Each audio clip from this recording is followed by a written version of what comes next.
approaches on a topic that I did bring to the General Law Committee this year. It was a way that really goes along with what this is for, is it's consumer protection. There are sometimes bets that get voided for many myriad of different reasons. It could be that the game just got rained out that day, and that makes sense. The game got canceled, you get voided, and you get your money back. There's also times when there's mistakes made. The mistakes made, we call it sometimes fat finger, right? It was supposed to be 10-to-1 odds, and it turned out to be accidentally punched in as 100-to-1 odds. Well, that bet shouldn't really be taken, acknowledged, and what happens is there's really no formal way of communication to that.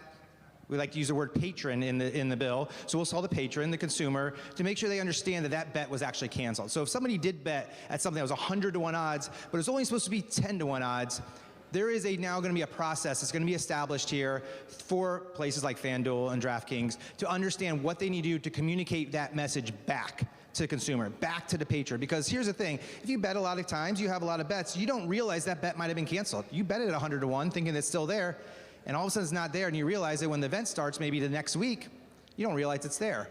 The fact is now you can. There will be a way to communicate within 24 hours to get that message out to you, let you know, hey, this was canceled and here's why. So we'll be working with the with DraftKings and FanDuel, and to be honest, they've been great to deal with so far. I appreciate the chairs of both the Senate and House chair to allow me to kind of step in here to be a little voice in this topic. We met with FanDuel and DraftKings. They've been great to work with, and we'll continue to keep working in the off session here to make sure this is all working out. And I'll be back again next year to kind of work with the General Law Committee, come up with any other deals that really make this as good as possible for the patrons, for the consumers out there, to make sure not being taken advantage of, but also make sure they're being looked out for across the way. So I appreciate the time. I appreciate this being included in here, and I look forward to next year working even more further with the General Law Committee on this topic. Thank you.